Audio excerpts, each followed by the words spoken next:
পাঠ করছি সম্পাদকীয়। আমার দেশ থেকে পুলিশ বিভাগে সংস্কারের প্রস্তাব লিখেছেন আব্দুল লতিফ মাসুম। ক্ষমতা যতই কেন্দ্রীভূত হয় ততই একক প্রাধান্য প্রতিষ্ঠিত হয়। সেজন্য সমাজতত্ত্বে ক্ষমতা বিভাজনের কথা বলা হয়। এতে করে শাসন ব্যবস্থায় রাষ্ট্রপতি বা প্রধানমন্ত্রী কেন্দ্রিক ক্ষমতার বিকেন্দ্রীকরণ ঘটে।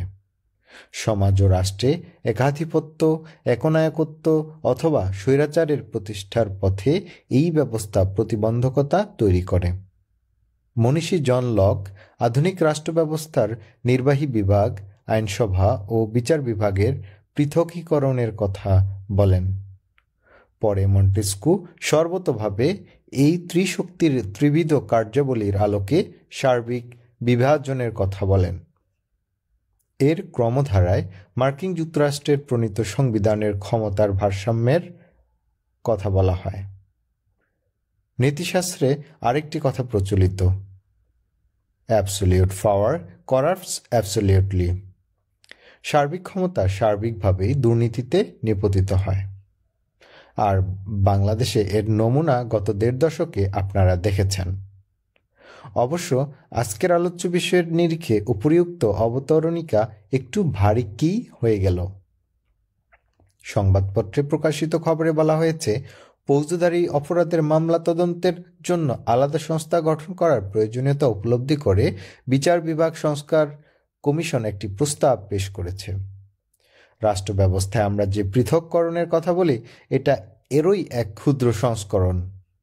বিশেষ করে পুলিশি দাপটে যখন দেশের মানুষজন বিক্ষুব্ধ, তখন এ ধরনের প্রস্তাব পুলিশের ক্ষমতাকে খানিকটা সহনীয় করবে। আজকের বাংলাদেশ জাতিরাষ্ট্রে সংস্কারের যে আকাঙ্ক্ষা প্রতিফলিত হচ্ছে, তাতে পুলিশ ব্যবস্থায় কোনো সংস্কার সাধিত না হলে একটি অসম্ভব রকমের অপূর্ণতা থেকে যাবে। গঠিত পুলিশ কমিশনকে ধন্যবাদ দিতে হয় যে তারা এমন একটি ভিন্নধর্মী প্রস্তাব পেশ করেছে, যার ফলে তাদের প্রকাশিত প্রতিবেদনে বলা হয়েছে প্রস্তাবিত সংস্থাটি হবে দক্ষ ও নির্ভরযোগ্য, যাতে করে তারা পুলিশ ও প্রভাবশালীদের প্রভাবমুক্ত হয়ে কাজ করতে পারে। একই সঙ্গে তারা বিচার ব্যবস্থার প্রতি মানুষের আস্থা ফেরাতে একটি স্থায়ী অ্যাটর্নি সার্ভিস প্রতিষ্ঠার প্রয়োজনীয়তার কথাও বলেছে। এই প্রস্তাবটিও মূল্যায়নের অপেক্ষা রাখে। আমরা জানি বর্তমানে ফৌজদারি অপরাধের যাবতীয় তদন্ত করে পুলিশ। পুলিশই মামলা নেয়, আবার পুলিশই সত্য অসত্য নির্ণয় করে। সুতরাং সংশয় থেকেই যায়। থানা পুলিশের পাশাপাশি অপরাধ তদন্তে পুলিশের আরও 2টো প্রতিষ্ঠান রয়েছে, ক্রিমিনাল ইনভেস্টিগেশন ডিপার্টমেন্ট সিআইডি এবং পুলিশ ব্যুরো অব ইনভেস্টিগেশন বা পিবিআই। সিআইডির ইতিহাস ব্রিটিশ আমল থেকে, আর পিবিআই গঠিত হয়েছে এই সেদিন 2012 সালে। পুলিশের প্রতি মানুষের ক্রমবর্ধমান আস্থার সংকটের কারণে এই 2টো প্রতিষ্ঠানই অভিযুক্ত হয়ে আসছে। প্রতিষ্ঠান 2টো পুলিশ দ্বারাই নিয়ন্ত্রিত ও পরিচালিত। 2টো সংস্থার লোকজনই পুলিশ বাহিনী থেকে নিয়োগপ্রাপ্ত। সাধারণত পুলিশের বিরুদ্ধে যায় না, সে কারণে অনেক সময় আশাতীত ফল লাভ হয় না। এবার বিচার বিভাগ সংস্কার কমিশন যেভাবে তদন্তের জন্য ভিন্ন সংস্থার কথা বলেছে, তার কিছু বৈশিষ্ট্যের কথাও উল্লেখ করা হয়েছে। এসব বৈশিষ্ট্য হচ্ছে: ক, সংস্থাটির জনবল পুলিশ থেকে সম্পূর্ণ আলাদা হবে। খ, তাদের নিয়োগ, চাকরির শর্ত ও বাজেট ভিন্নতর হবে। গ, অবকাঠামো ও আনুষঙ্গিক বিষয়াদি একটি স্বতন্ত্র সংগঠনে এবং প্রাতিষ্ঠানিক কাঠামোভুক্ত হবে। ঘ, সাধারণভাবে প্রস্তাবিত সংস্থা কাজ শুরু করবে মামলা দায়েরের পর এবং এই সংস্থার তদন্ত কর্মকর্তা সংশ্লিষ্ট অ্যাটর্নি বা প্রসিকিউটরদের তদারকিতে কার্যক্রম পরিচালনা করবেন। বিচার বিভাগ সংস্কার কমিশনের তরফ থেকে এটি একটি প্রাথমিক প্রস্তাবনা। প্রাথমিক প্রস্তাবনায় সংস্কার কমিশনের কার্যক্রম ফৌজদারি ব্যবস্থার যথাযথ ও প্রভাবমুক্ত তদন্ত নিশ্চিত করার জন্য এই স্বতন্ত্র তদন্ত সংস্থা গঠনের প্রস্তাব করা হয়েছে। এই প্রস্তাবনায় আরও বলা হয়েছে স্থায়ী অ্যাটর্নি সার্ভিস প্রতিষ্ঠা এবং স্বল্প ব্যয়ে ও স্বল্প সময়ে কার্যকর বিচার প্রাপ্তি নিশ্চিত করতে এই পৃথক সংস্থা ভূমিকা রাখবে। কমিশন এসব প্রস্তাবনার পাশাপাশি বিচার বিভাগের আর্থিক স্বাধীনতা, পর্যাপ্ত বাজেট নিশ্চিত করা সহ বেশ কয়েকটি বিষয় উল্লেখ করেছে। এখনও কমিশন চূড়ান্ত প্রতিবেদন দাখিল করেনি। উল্লেখ্য, বিভিন্ন ক্ষেত্রে সংস্কারের সুপারিশ পেতে অন্তর্বর্তীকালীন সরকার 11টি কমিশন গঠন করেছিল। বিচার বিভাগ সংস্থার কমিশন তার একটি। অন্যান্য কমিশনের তুলনায় এই কমিশনের কার্যক্রম ত্বরান্বিত হয়েছে বলে পর্যবেক্ষণে জানা যায়। আপিল বিভাগের অবসরপ্রাপ্ত বিচারপতি শাহ আবু নাঈম মমিনুর রহমানকে প্রধান করে এই কমিশন গঠন করা হয়। সকল কমিশনের মতো 90 দিনের মধ্যে তাদের চূড়ান্ত প্রতিবেদন দাখিল করার কথা, তবে সময়সীমা এরই মধ্যে 2025 সালের 31 জানুয়ারি পর্যন্ত বাড়ানো হয়েছে। কমিশন এর আগে একটি প্রাথমিক প্রতিবেদন আইন মন্ত্রণালয়ে পাঠিয়েছে। বাংলাদেশের বিচার ব্যবস্থার পরিপ্রেক্ষিতে ফৌজদারি বিচার ব্যবস্থায় তদন্ত একটি গুরুত্বপূর্ণ প্রাথমিক ধাপ। তদন্ত কর্মকর্তাকে সাধারণত ইনভেস্টিগেশন অফিসার বা আইও বলা হয়। যে কোনো মামলার প্রতিবেদন প্রদানে আইওর ভূমিকাই মুখ্য। আমাদের দেশের প্রচলিত নিয়মে পক্ষ ও বিপক্ষ এই আইওর সঙ্গে যোগাযোগ করে। মামলাটি যতই জটিল ও কুটিল হোক, ততই ঘুষের পরিমাণ বেড়ে যায়। আইওর হাতে মার্ডার কেসও ডিসমিস হয়ে যায়। সত্য ঘটনাকেও তারা নানা রকম কারসাজি ও অসত্য তথ্য দিয়ে বিভ্রান্ত করে। এভাবেই টাকার জোরে বড়লোকেরা বড় বড় অপরাধ থেকে নিষ্কৃতি পায়, আর ছোট ছোট চুনোপুটিরা কঠিন সাজা পায়। এসব কর্মকর্তা যদি সৎ, সাহসী, দক্ষ ও পেশাদার না হয়, তাহলে তদন্ত প্রতিবেদন অন্যরকম হয়ে যায়। অনেক ক্ষেত্রে রাজনৈতিক প্রভাব সহ নানা কারণে যথাযথ তথ্য উল্লেখ করা হয় না। দ্রুত ও মানসম্পন্ন তদন্তের জন্য প্রস্তাবিত পৃথক সংস্থার প্রয়োজনীয়তা অনস্বীকার্য। তবে পৃথক সংস্থা প্রস্তাবের বিপরীতেও বক্তব্য আছে। সাধারণভাবেই বোঝা যায় সিআইডি ও পিবিআই এর মতো সংস্থা থাকা সত্ত্বেও আরেকটি সংস্থা কতটা কার্যকর হবে তা নিয়ে সংশ্লিষ্ট বিশেষজ্ঞদের মধ্যে মতপার্থক্য রয়েছে।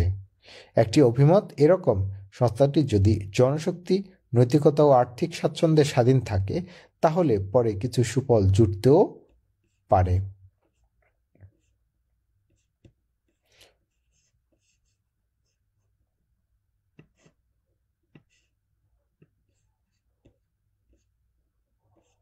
অন্য আরেকটি মত এরকম: যতদিন পর্যন্ত পুলিশ বা এরকম সংস্থা রাজনৈতিক প্রভাবমুক্ত না হবে, ততদিন পর্যন্ত সুফল প্রায় অসম্ভব হয়ে উঠবে। সংস্কার কমিশন মনে করে, স্বতন্ত্র, কার্যকর, দক্ষ, নির্ভরযোগ্য, জনবান্ধব ও প্রভাবমুক্ত সংস্থা গঠিত হলে জনগণ ন্যায় বিচার পাবে। আমাদের দেশটি সম্ভবত মামলাবাজিতে পৃথিবীতে ফার্স্ট হবে। আমরা যেমন দুর্নীতিতে বারবার চ্যাম্পিয়ন হয়েছি, সেরূপ ইন্ডিকেটর থাকলে অবশ্যই বাংলাদেশ মামলায় চ্যাম্পিয়ন হবে বারবার। বিগত 17 বছরে মামলা কত প্রকার ও কী কী তা 11 সরকার এবং বিশেষ করে আওয়ামী লীগ সরকার প্রমাণ করে গেছে। যে দেশে শুধু 50 লাখ মানুষ মামলার আসামি ছিল, সে দেশে বিপ্লব বিদ্রোহ হওয়াই সংঘাত ছিল। যা হোক, এদেশে যে মামলা হয় তার অধিকাংশই রাজনৈতিক। ব্যক্তিগতভাবে যে মামলাগুলো হয় তার অধিকাংশই বোগাস। একটি পরিসংখ্যানে দেখা যায়, মামলায় অভিযুক্তদের দোষী প্রমাণিত হওয়ার হার কম বেশি 20%। 80%ই খালাস পেয়ে যায়। এর মূল কারণ তদন্তের ঘাটতি, আর এই তদন্ত ঘাটতির বিষয়কে যদি যথাযথভাবে মোকাবেলা করা যায়, তাহলে বোগাস মামলা বা মিথ্যা মামলার সংখ্যা কমে আসবে। থানা পুলিশের প্রতিটি ব্যক্তি আইন শৃঙ্খলার বিধানে ব্যস্ত থাকে। তারা প্রতিটি মামলায় যথেষ্ট সময় ও মনোযোগ দিতে সক্ষম হয় না। আর চিরাচরিত ঘুষের অভ্যাস তো আছেই। কয়েক বছর ধরে ট্রান্সপারেন্সি ইন্টারন্যাশনাল বাংলাদেশ বা টিআইবি যেসব গবেষণা পরিচালনা করেছে, সেখানে সর্বোচ্চ ঘুষ গ্রহণকারীদের মধ্যে আইন শৃঙ্খলা রক্ষাকারী সংস্থা তথা পুলিশ অন্যতম।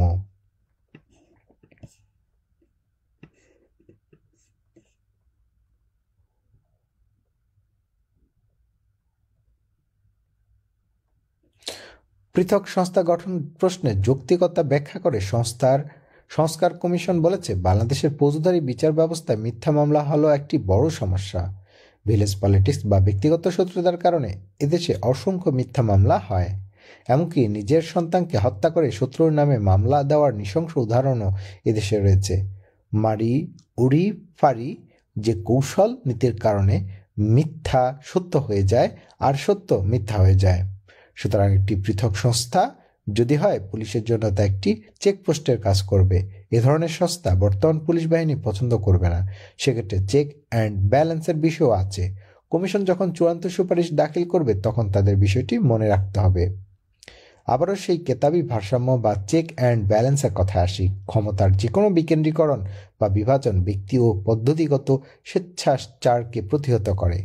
ব্যবস্থাটি যদি ন্যায়ানুগ, ভারসাম্যপূর্ণ ও গণতান্ত্রিক হয়, তাহলে ফৌজদারি মামলার পৃথককরণের মতো সামান্য ব্যবস্থা সামগ্রিক শাসন ব্যবস্থার অসামান্য প্রভাব বিস্তার করতে পারবে।